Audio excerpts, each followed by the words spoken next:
بسم اللہ الرحمن الرحیم اللہم افتح علینا حکمتک وانشر علینا رحمتک یا ذا الجلال والاکرام۔ تو جی ناظرین، ریاض الصالحین حدیث مبارکہ کی کتاب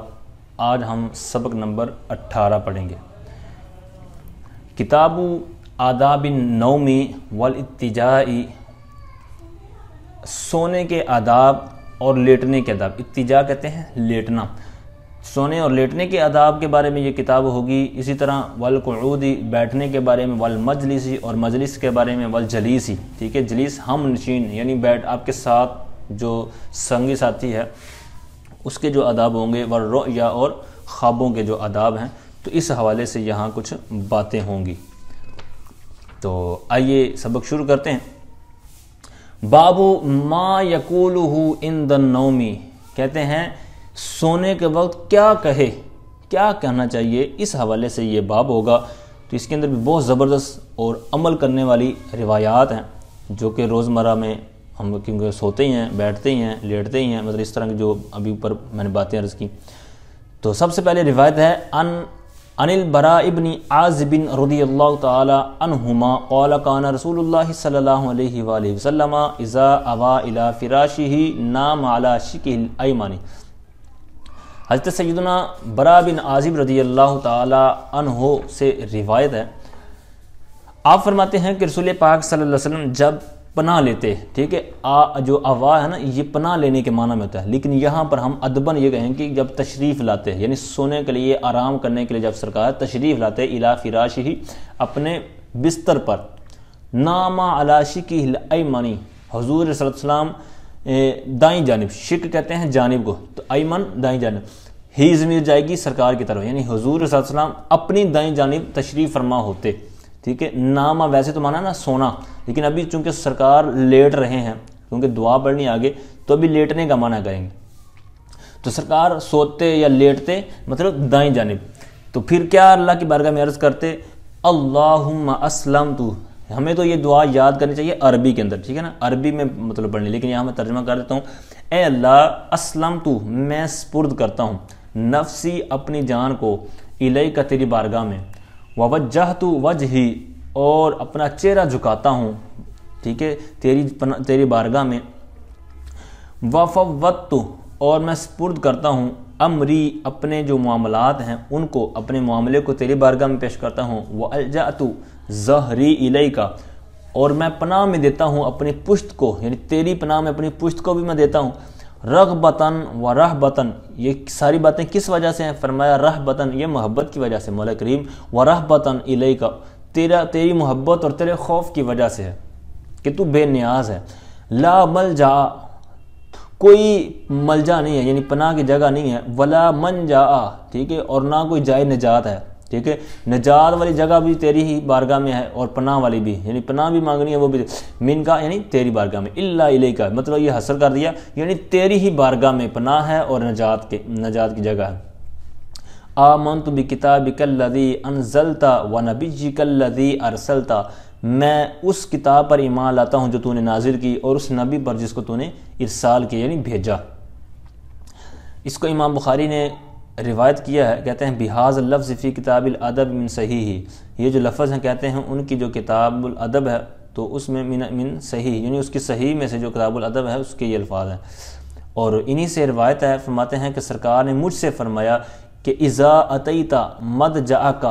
جب تو ارادہ کرے، ٹھیک ہے، اتیتا یعنی آئے، مطلب جب تو آنے کا ارادہ کرے اپنی بستر پر، تو پھر کیا کر؟ سرکار نے فرمایا فتودع وضوءک للصلاۃ، نماز کی طرح کا وضو کر، یعنی جس طرح پورا وضو کیا جاتا ہے اسی طرح کا تم وضو کرو۔ پھر کیا ہے؟ فرمایا پھر تم لیٹو علی شقیک الایمن، اپنی جو دائیں جانب ہے اس پر لیٹو، اور پھر اللہ کی بارگاہ میں یوں عرض کرو، ٹھیک ہے، وذاکر نحوہ، تو پھر سرکار نے وہ پوری جو دعا اوپر ابھی آپ نے سنی تو وہ ذکر فرمائی۔ وفیہ، اور کہتے ہیں ایک روایت کے اندر یہ اس طرح اضافہ بھی ہے کہ وجعلہن، مطلب یہ الفاظ اس میں تو نہیں تھے لیکن یہ اس کے اندر یہ ایک عمل بتا دیا کہ وجعلہن، ہن مطلب یہ جو اوپر پوری دعا تھی، یہ جملے تھے نا پورے، ان کی طرف اشارہ ہے، اور اجعل یہ امر ہے، ان کو امر ہو رہا ہے حضرت براء بن عازب کو کہ تو بنا یا تم کہو، ہن ان کلموں کو، اس دعا کو کہو، آخر ما تقول، مطلب تم اور بھی کوئی وظیفے وغیرہ کرنے ہیں یا تم باتیں کر رہے ہو کسی کے ساتھ، تو جب تم سونے لگو تو تمہارے آخری جملے یہ ہونے چاہیے جو اوپر دعا ہے، ٹھیک ہے، متفق علیہ، یعنی بخاری اور مسلم شریف کے اندر یہ روایت موجود ہے۔ حضرت عائشہ صدیقہ طیبہ طاہرہ رضی اللہ تعالی عنہا سے روایت ہے، آپ فرماتی ہیں کہ رسول پاک صلی اللہ تعالی علیہ وآلہ وسلم یصلی من اللیل 11 رکعۃ، حضور صلی اللہ علیہ وسلم ہر رات یہ 11 رکعت نفل پڑھا کرتے تھے۔ یہاں یصلی یہ عشاء کی نماز مراد نہیں ہے بلکہ نفل مراد ہے، ٹھیک ہے، وطر وغیرہ بھی اس کے اندر شامل ہیں، 8 وطر اور 3 وطر اور 8 نفل۔ فَإِذَا، پس جب طالع الفجر، اب یہاں پر یہ یاد رکھیے، اب بعض جو احباب ہیں جو 8 تراویح کو ثابت کرتے ہیں تو وہ دلیل کیا دیتے ہیں، وہ کہتے ہیں کہ یہ دیکھیں، یہ مطلب گویا کہ اس روایت کو بھی پیش کرنے کی کوشش کرتے ہیں، لیکن یاد رکھیے یہ جو روایت ہے یہ سارا سال کی ہے، یہ سرکار کا سارا سال کا انداز رہا ہے، یعنی رمضان غیر رمضان میں کہ 8 رکعتیں وہ اور 3 وطر، یعنی وطر عشاء کے ساتھ سرکار نہیں پڑھتے تھے، یہ تہجد کے ساتھ پڑھا کرتے تھے آخری رات میں، تو اس طرح یہ 11 رکعتوں کا یہاں انہوں نے شمار کیا کہ 3 وطر اور 8 نفل ہو گئے یہ تہجد کے۔ تو بہرحال فَإِذَا طَالَعَ الْفَجْرُ صَلَّى رَكَعَتَيْنِ خَفِيفَتَيْنِ، جب فجر طلوع ہو جاتی تو خفیف 2 رکعتیں پڑھتے۔ ثُمَّ اضْطَجَعَ عَلَىٰ، یہ غالباً یہ فجر کی سنتوں کے بارے میں ہے غالباً۔ ثُمَّ اضْطَجَعَ عَلَىٰ شِقِّهِ الْأَيْمَنِ، پھر حضور صلی اللہ علیہ وسلم آرام فرما ہوتے اپنی جانب، حتیٰ یجیء، یہاں تک کہ جو مؤذن تھے وہ آتے، فَيُؤْذِنَهُ، تو بس وہ کیا کرتے، سرکار کو اطلاع دیتے کہ حضور اذان وغیرہ ہو چکی ہے، مطلب جماعت کا وقت ہو چکا ہے، یعنی اس طرح حضور کو آ کر یہ اطلاع دینے کی سعادت حاصل کرتے۔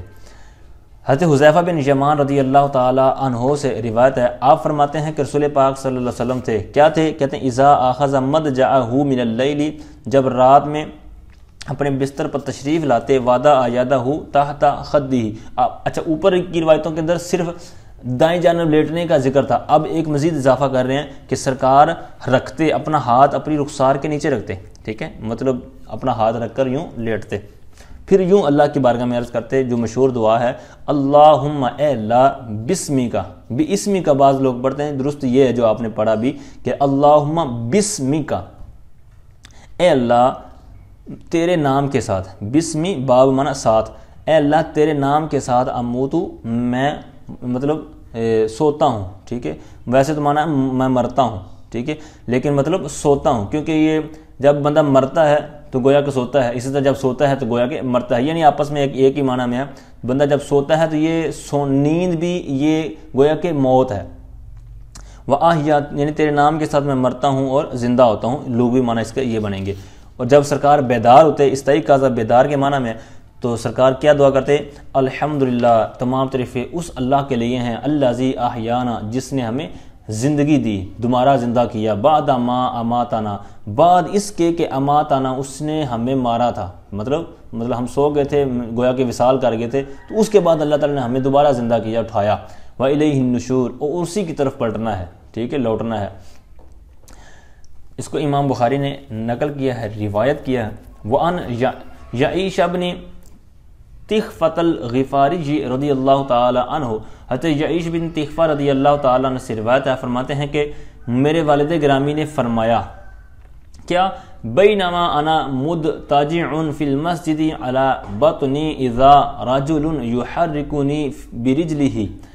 کہتے ہیں کہ میں مسجد میں پیٹ کے بل، علی بطنی، بطن کہتے ہیں پیٹ کو، تو مطلب علا ہو گیا نا، جب اس کے اوپر علا آیا تو مطلب میں پیٹ کے بل لیٹا ہوا تھا، یعنی پیٹ نیچے اور یوں مطلب الٹا لیٹا ہوا تھا، تو جب پیٹ کے بل لیٹا ہوا تھا تو کہتے ہیں اذا رجل یحرکنی، ایک آدمی تھا کہ جو اپنے پاؤں کے ساتھ، اپنے مبارک پاؤں کے ساتھ وہ مجھے حرکت دے رہا تھا، تو کہتے ہیں فقال، انہوں نے کہا، ان ھذہ دجعۃ، کہ بے شک اس طرح لیٹنے کو یبغضہ اللہ ناپسند، یعنی غضب رکھتا ہے اللہ تعالیٰ، مطلب اللہ پسند نہیں کرتا، ناپسند رکھتا ہے جس طرح تم لیٹے ہوئے، یعنی الٹا لیٹنا، ٹھیک ہے، تو ہمارے ہاں بھی عموماً یہ ہوتا ہے کہ بعض توجہ نہیں ہوتی اور ہمیں علم نہیں ہوتا تو ہم الٹا لیٹ جاتے ہیں، تو یہ اللہ کو پسند نہیں ہے،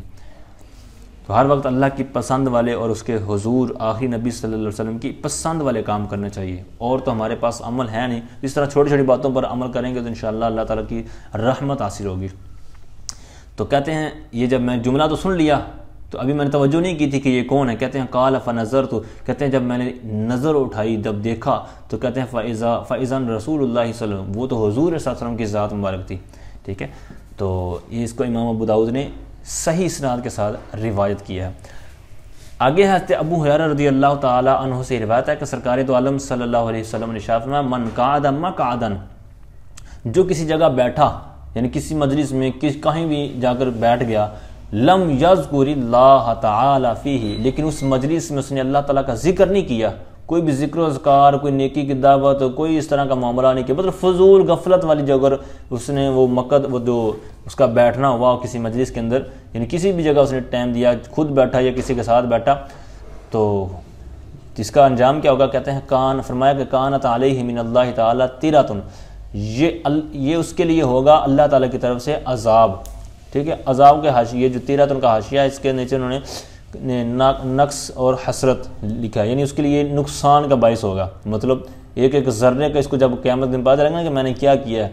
تو جس طرح نا روایت کے اندر آتا ہے کہ جنتی بھی پریشان ہوں گے، جنتیوں کو بھی افسوس ہوگا. کس بات پر افسوس ہوگا؟ کہ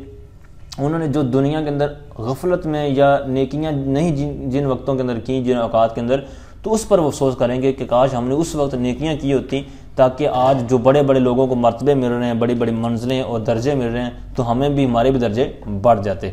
ٹھیک ہے، تو یہ اسی معنی میں ہے کہ ان کو یہ نقصان ہوا نا، مجلس میں بیٹھا کوئی ذکر بھی نہیں کیا، نیکی کی دعوت کوئی بھی ایسا کام نہیں کیا جس سے آخرت کا فائدہ ہو اور دین کا فائدہ ہو، تو اس لیے یہ حسرت ہوگی ان کے لیے. وَمَنِ اتَّجَعَ، اور اب یہ تھا عام مطلب جاگتے ہوئے بیٹھنے کا، اور کہتے ہیں وَمَنِ اتَّجَعَ مَضْجَعًا، مطلب جو لیٹا کس جگہ پر اور اس نے اللہ تعالیٰ کا اس میں ذکر نہیں کیا اس لیٹتے وقت، تو یہ بھی اس کے لیے حسرت کا باعث ہوگا. ٹھیک ہے، اس کا آگے انہوں نے نیچے بھی منع کر دیا اتیراتو کا، کہ یہ وحی النقص، ٹھیک ہے، نقص کے معنی میں یعنی نقصان، یا اس کے لیے حسرت کا باعث ہوگا. التبعۃ کہتے ہیں کام کا انجام. ٹھیک ہے، گویا کہ توان، کام کا انجام، اس طرح کوئی بھی اس کا معنی آپ کر سکتے ہیں. آگے آخری باب ہے باب جواز الاستلقاء. استلقاء کہتے ہیں چت لیٹنا، مطلب سیدھا لیٹنا اور پیٹ اور چہرہ وغیرہ اوپر کی طرف ہو. الکفا، کفا کہتے ہیں گردن کے نیچے ہاتھ رکھ لینا کو، ہاتھ گردن کے نیچے رکھا اس طرح لیٹنے کو یہ کفا کہتے ہیں.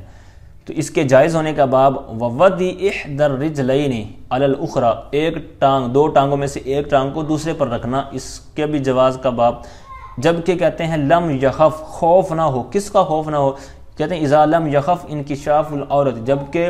ستر کا کھل جانا اس کا خوف نہ ہو. وجواز القعود متربعا، اور بیٹھنے کا جواز، جائز ہونا. کس طرح؟ متربعا، یہ حالتیں بیان ہو رہی ہیں. ربع کہتے ہیں نا چار کو، تو متربعا گویا کہ آپ اسی سے کر لیں کہ جس طرح ربع چوتھا حصہ، تو متربعا مطلب چار زانوں ہو کر بیٹھنا. ٹھیک ہے، ومحتبعا، اور اکڑوں بیٹھنا. ٹھیک ہے، تو فرمایا کہ ان عبداللہ ابن زید رضی اللہ تعالی عنہما انہ رآ، کہتے ہیں حضرت عبداللہ بن زید رضی اللہ تعالی عنہما سے روایت ہے کہ انہوں نے رآ دیکھا، رسول اللہ صلی اللہ علیہ وسلم، سرکار دو عالم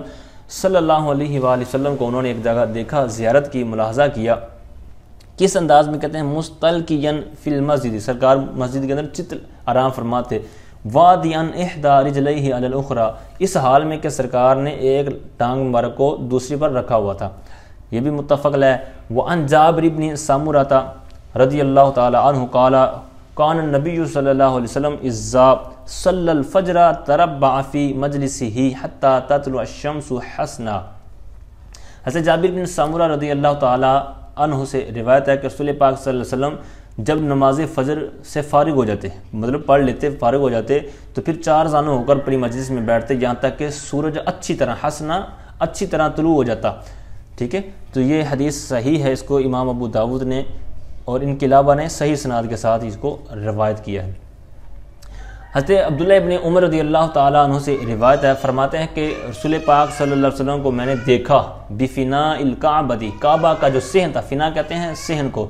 کعبے کے جو صحن تھا اس میں دیکھا، محتبیاً حالت احتباب میں، بیدیہ ہاکذا، یعنی اپنے ہاتھوں کے ساتھ اس طرح حالت احتباب میں دیکھا، یعنی انہوں نے کوئی اشارہ وغیرہ کیا ہے، تو پھر اس کو انہوں نے کیفیت کو بیان بھی کیا لفظوں میں کہ واصفہ بیدیہ، کہ پھر واصف انہوں نے کیفیت بیان کی بیدئی اپنے ہاتھوں کے ساتھ الاحتباء کی صورت میں، وہو القرف سا، اور وہ اکڑوں بیٹھنا ہے، ٹھیک ہے۔ وَأَنْ قَيْلَةَ بِنْتِ مَخْرَمَةَ رضی اللہ تعالی عنہ، حضرت کیلہ بنت مخرمہ رضی اللہ تعالیٰ عنہ سے روایت ہے، فرماتی ہیں کہ میں نے حضور علیہ السلام کو اس حال میں دیکھا کہ آپ بیٹھے ہوئے تھے، قائدن بیٹھے ہوئے تھے، القرف ساؤ اکڑوں حالت میں۔ تو کہتے ہیں جب میں نے یہ دیکھا سرکار کو المتخشعہ فی الجلستی، یعنی خشوع کی حالت میں سرکار بیٹھے ہوئے جب دیکھا تو اریتو، میں کانپ اٹھی، میں نے کانپنا شروع کر دیا، من الفارا کی، خوف سے، یعنی مجھے پھر کوپ طاری ہو گیا نا، خوف طاری ہو جانا۔ تو یعنی سرکار کو اس عاجزی اور خشوع والی حالت میں دیکھا، اللہ اکبر، بہت یہ مطلب ڈر والا ایک انداز ہوتا ہے بیٹھنے کا، خشوع خضوع والا۔ تو اللہ تعالیٰ سے ہمیشہ ڈرتے رہنا چاہیے۔ بندے کو جتنا مرضی مقام مل جائے، جس طرح کہ حضور صلی اللہ علیہ وسلم عاجزی کیا کرتے تھے کہ دو جہاں کے تاجدار ہیں، سردار ہیں، تو بہرحال بندے کو جتنی بھی نوکری مل جائے، کرسی مل جائے، بڑے سے بڑا استاذ مفتی بن جائے، یا دنیاوی طور پر بھی اگر کوئی بڑی سیٹ مل جائے، تو اللہ تعالیٰ اور اپنے بڑوں سے ہمیشہ ادب اور احترام اور خوف کھاتے رہنا چاہیے۔ آگے آخری روایتیں ہیں، وعن الشرید، حضرت شرید بن سوید رضی اللہ تعالیٰ عنہ سے روایت فرماتے ہیں کہ مر بی رسول اللہ صلی اللہ علیہ وآلہ وسلم، حضور صلی اللہ علیہ وسلم میرے پاس سے گزرے، ٹھیک ہے، مر بی میرے پاس ہے، کیا حالت ہی ان کی، کہتے ہیں وَأَنَا جَالِسٌ هَكَذَا، میں اس انداز میں بیٹھا ہوا تھا، یعنی انہوں نے پھر وہ بیان کیا وَقَدْ وَضَعْتُ يَدِيَ الْيُسْرَى خَلْفَ ظَهْرِي، کہ میں نے رکھا ہوا تھا اپنے ہاتھ کو جو الٹا آتا میرا، ظہری یعنی پشت کے پیچھے رکھا ہوا تھا، خلفہ مطلب پیچھے، وَاتَّكَعْتُ، اور میں نے ٹیک لگائی ہوئی تھی،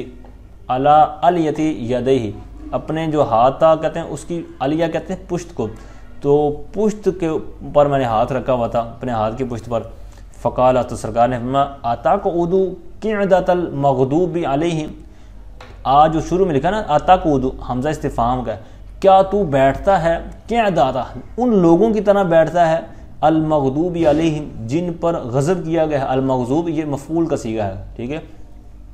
تو جن پر غضب کیا گیا ہے تم ان لوگوں کی طرح بیٹھتے ہو، یہ سرکار نے ڈانٹا یا ایک انداز سمجھانے کے طور پر فرمایا۔ تو یہ اس کو امام ابو داؤد نے صحیح اسناد کے ساتھ روایت کیا ہے۔ تو جی ناظرین، اللہ تعالیٰ سے دعا ہے کہ جو کچھ سنا سیکھا ان پر عمل کر کے دوست تک پہنچانے کی توفیق مرحمت فرمائے، آمین بجاہ نبی الامین صلی اللہ تعالیٰ علیہ وآلہ وسلم۔